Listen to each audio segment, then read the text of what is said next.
Good afternoon, students. Class 8. Now, some of the students have told me that they have not yet got the lesson 3 explanation, and that's why I'm going to repeat this chapter again. So, lesson 3, that is composed upon Westminster Bridge. Compose means रचना करना. Westminster bridge, London में ये Westminster bridge है और this is a very fine composition of William Wordsworth. And William Wordsworth, as you all know, he is a poet known as the Proust of Nature. एक ऐसे कवि हैं ये जिनको प्रकृति का कवि माना जाता है, प्रकृति का पुजारी माना जाता है. एंड इट इज़ बिकॉज ऐसा इसलिए क्योंकि विलियम वर्ड्सवर्थ जितनी खूबसूरती से पूरी प्रकृति का, किसी प्रकृति के किसी भी हिस्से का वर्णन जितनी खूबसूरती से विलियम वर्ड्सवर्थ करते हैं उतना शायद ही कोई दूसरा कवि करता हो. And that's why he is known as the Proust of Nature, as a poet of nature. So we have the poem composed upon Westminster Bridge. So students, ये एक ऐसी कविता है जब विलियम वर्ड्सवर्थ लंदन में जब एक सुबह नहीं डॉन के टाइम में, यानी कि ठीक भोर के समय में जब वो जाते हैं और वेस्टमिंस्टर ब्रिज पर खड़े होकर लंदन जैसे शहर को देखते हैं, वो तो काफ़ी आकर्षक ये सुबह लगता है उन्हें और एहसास होता है उन्हें ऐसा कि प्रकृति जो है इस बेला में, यानी कि इस भोर की बेला में जो है जितनी आकर्षक दिखाई देती है शायद उतनी वो सुंदर किसी और समय में नहीं दिख सकती. और वो मानते हैं कि जो लोग हैं, शहर के लोग जो देर तक सोते रहते हैं, तो वो मिस कर जाते हैं इस प्रकृति के इस अनोखे सौंदर्य को देख पाने को लेकर के. और ऐसे भी हम साइंटिफिकली भी जानते हैं कि जो मॉर्निंग वॉक है वो हमारे लिए कितना प्रॉफिटेबल होता है, कितना एडवांटेजियस होता है. तो नाउ ये जो कविता है कंपोज्ड अपॉन वेस्टमिंस्टर ब्रिज, इसका नाम जैसा कि रखा गया है कि रचा गया, मतलब रचना की गई. किसके ऊपर? तो वेस्टमिंस्टर ब्रिज के ऊपर. वेस्टमिंस्टर ब्रिज था जिसके ऊपर खड़े होकर कवि ने इस कविता को कंपोज किया था. And that's why this poem has been named as composed upon Westminster Bridge. तो वेस्टमिंस्टर ब्रिज पर रची गई कविता. Now, warm yourself up. Composed upon Westminster Bridge is a sonnet by William Wordsworth, the poet, Proust of Nature. Now, composed upon Westminster Bridge यह एक sonnet है. Sonnet का मतलब होता है चतुर्दशपदी कविता. तो यह एक चतुर्दशपदी कविता, कंपोज्ड अपॉन वेस्टमिंस्टर ब्रिज एक चतुर्दशपदी कविता है विलियम वर्ड्सवर्थ के द्वारा, जो प्रकृति के कवि के रूप में जाने जाते हैं. And this sonnet is arguably not a true nature poem. और ये जो सोनेट है, यह जो पद है, यह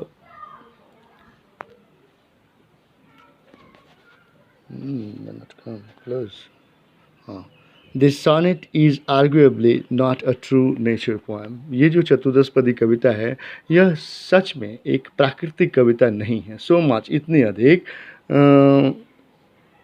एज ए पोएम इन वे, जैसा कि एक ऐसी कविता जिसमें ए सिटी अपीयर्स, एक शहर को दर्शाया जाता है, दिखाया जाता है as part of a natural landscape, एक प्राकृतिक भूस्थली के रूप में. सो इन इट, इस कविता में Wordsworth gazes at the industrial city of early 1800s London. तो इस 18वीं शताब्दी के 19वीं शताब्दी के प्रारंभ की, यानी कि 18वीं सदी के इस लंदन, इंडस्ट्रियल लंदन को यह सुबह की बेला में विलियम वर्ड्सवर्थ घूरते हैं, निहारते हैं उसे, before it wax up for the day, जबकि यह शहर जो है दिन निकलने से पहले जागे.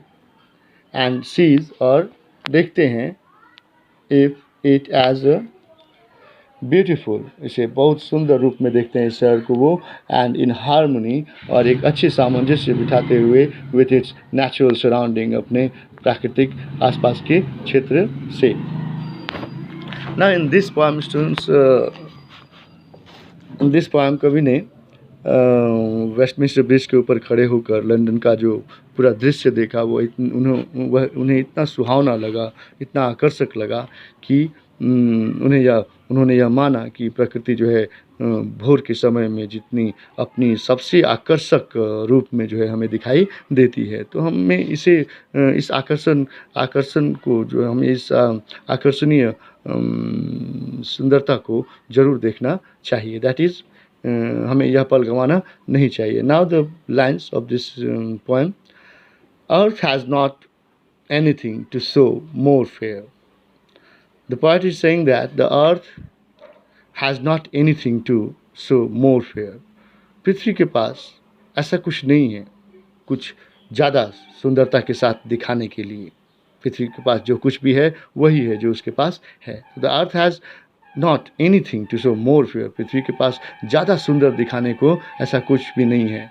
And dull would be he of soul who could pass by.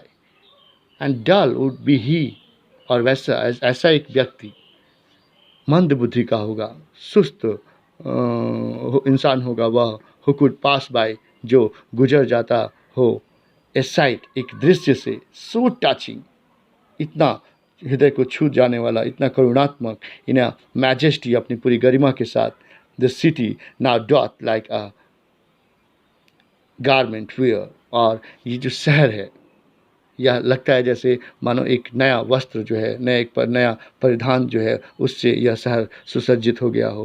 Here boys doth means what? तो doth is here in the past the third person singular of the present tense of do, यानी कि जो do होता है do का ही ये third person singular number के रूप में जाना जाता है। दैट डू मीन्स करना, doth is the old form. तो the city now doth like a garment wear, तो यह जो शहर है मानो एक नए वस्त्र से जो है सुसज्जित दिखती हो सुबह की बेला में। The beauty of the morning, और सुबह के का जो सौंदर्य है वो कैसा है?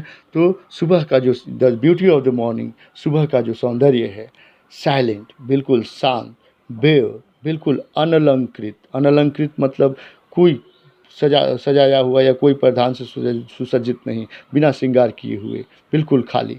तो the beauty of the morning यानी कि सवेरा सुबह का जो सौंदर्य है, साइलेंट खामोश यानी कि शांत, बेयर बिल्कुल अनलंकृत, ships towers domes theatres and temples यानी कि जो समुद्री बड़े बड़े जो जहाज हैं, टावर्स जो मीनार हैं, डोम्स जो गुंबज हैं, एंड थिएटर्स जो रंगमंच है, एंड टेम्पल्स और जो मंदिर हैं, लाई ये सब कुछ पड़े होते हैं, ओपन बिल्कुल खुले पड़े होते हैं, ऑन टू द फील्ड्स पूरे जहाँ तक देखो जहाँ तक मैदान नज़र आते हैं वहाँ तक जो ये सब चीज़ें जो हैं खुली नज़र आती हैं, एंड टू द स्काई और इस आकाश के नीचे खुले मैदान में ये सारी चीज़ें दिखाई देती हैं। And all bright and glittering in the smokeless air, और सब कुछ चमकीला और जगमगाता हुआ इस धूम्र रहित आकाश में, बिना धुएं के बिना आकाश में।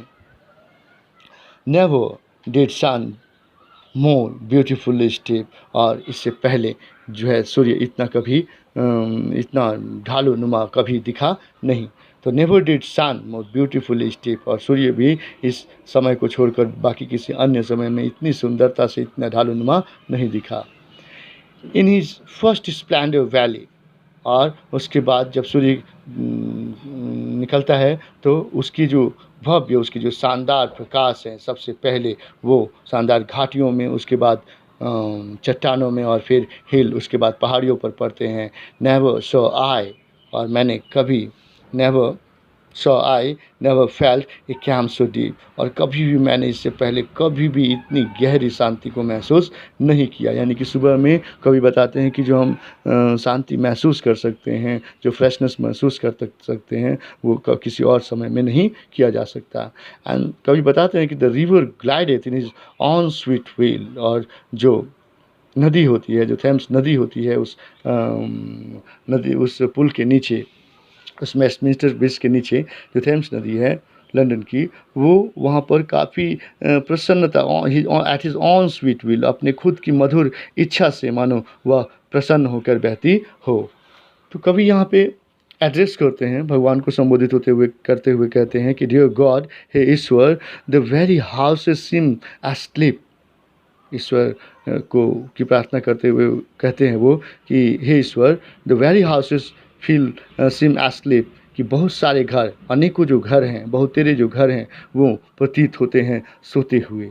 And all that mighty heart, और ये जितने के जितने प्रबल हृदय हैं, यानी कि मानव हैं प्रबल हृदय वाले, वो इज़ लाइंग स्टिल, वो बिल्कुल शांत पड़े हुए हैं, बिल्कुल सोए हुए हैं। No that's all from this poem. And here the poet is really surprised that why the people of this city, that means London, is just missing such an attractive sight of the morning to view. So that's all from this poem. Thank you.